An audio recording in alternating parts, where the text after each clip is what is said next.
Bonjour tout le monde. Je suis Warwick Long. Je suis un praticien Feldenkrais et ostéopathe ici à la clinique Santé-Guingamp.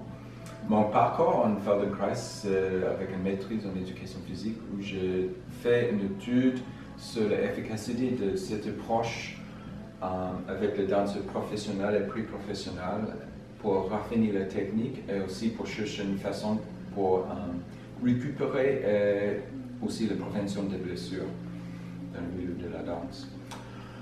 Le Feldenkrais, c'est une approche où on cible l'efficacité du mouvement par rapport aux activités quotidiennes ou les activités très dédiées comme les activités de la danse, la musique ou le sport.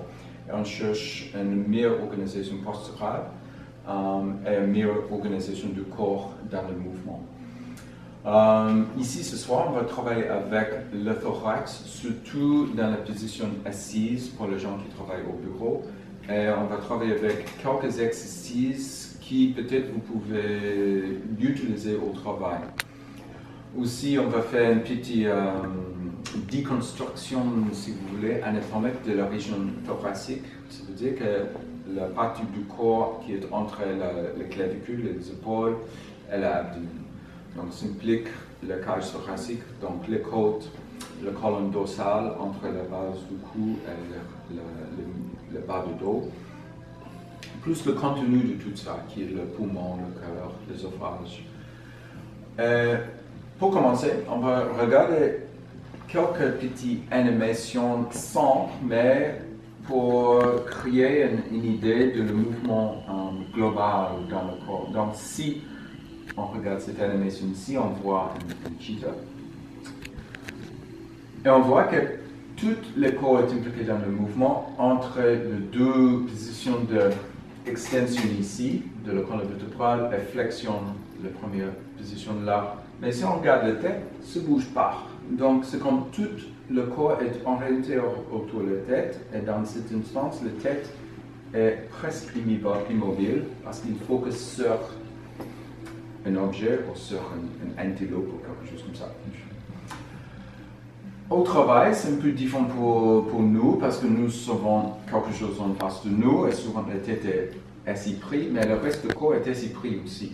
Donc, on cherche une façon où on peut distribuer les charges et les petits mouvements qui traversent tout le corps, et ce n'est pas juste la tête et le cou qui étaient pris par la position. Donc, si on avance,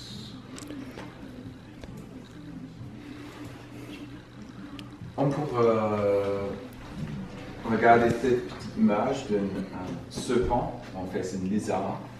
Et si on regarde assez prochement, on voit que c'est un mouvement qui est vraiment créé ou développé dans le milieu du corps.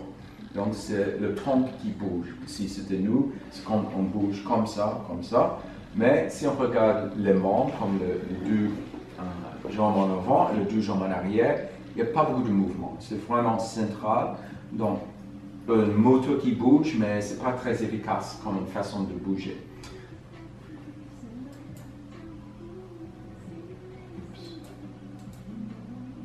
Si on regarde la deuxième animation, on voit qu'on peut chercher avec les bras, mais il n'y a pas beaucoup de mouvement dans le tronc. Donc, l'axe central est immobile et on bouge vraiment dans la périphérie. Donc, c'est aussi pas très efficace. Mais si on met les deux ensemble, on arrive avec une coordination, une façon de bouger qui implique tout le corps. Et on voit avec un lézard un petit peu de mouvement de la tête vers la droite et la gauche. Donc, ça c'est le produit final. Donc, on voit juste le mouvement du tronc qui peut propulser l'animal à travers le cœur, juste les jambes qui ne créent pas beaucoup de force. Ensuite, si on met le tronc et les jambes ensemble, on a la capacité de bouger avec la force des bras, mais aussi la force du corps, on peut dire. Si on regarde cette spécies d'animaux, on voit que souvent ça c'est une posture qui n'est pas très inconnue. On voit les gens comme ça, et des fois nous-mêmes nous sommes comme ça, mais on voit certaines limitations de cette posture vis-à-vis qu'est-ce qui se passe avec le corps. Il n'y a pas beaucoup de mouvement dans la colonne vertébrale, et tout le mouvement est pris entre les épaules, la tête et les bras. Donc, ça veut dire que tout le stress sont localisés autour de cette région ici. Et peut-être même plus ici, parce que s'il n'y a pas beaucoup de mouvement là, donc ça veut dire qu'il y a plus de répartition de le mouvement dans les extrêmes, dans les extrémités. Donc souvent on trouve qu'au bureau, nous sommes comme ça, donc il n'y a pas beaucoup de mouvement ici, les épaules sont fixées, les poignets sont fixés, et éventuellement après une période de temps, on développe un mal à l'épaule, ou si c'est un travail chronique, on peut développer des situations comme le tunnel carpien ou les problèmes avec le coude, l'épicondylite à cause de le travail comme ça, toujours avec le souris.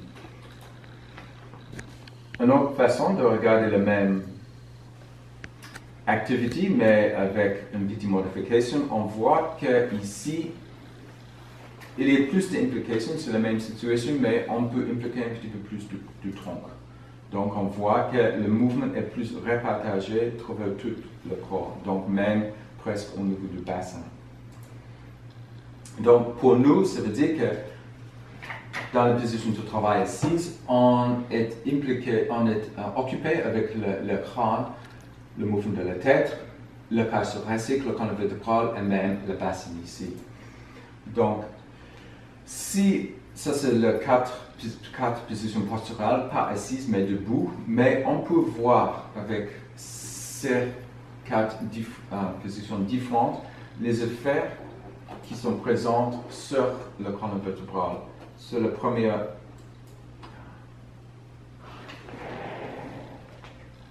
technique.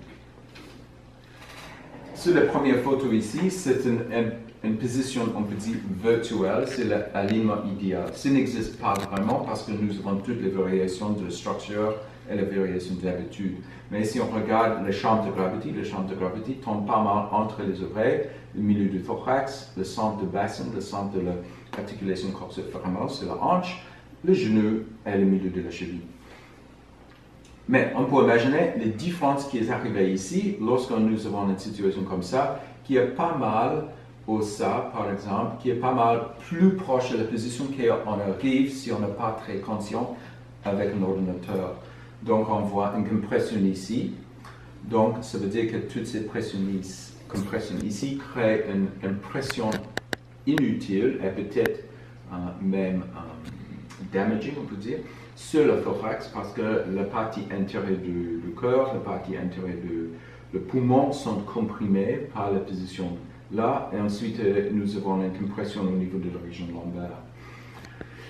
Ici, c'est moins évident pour la position assise, mais souvent on trouve, ça c'est souvent une réflexion d'une position assise. On trouve aussi que la tête est pas mal intérieure de le reste du corps.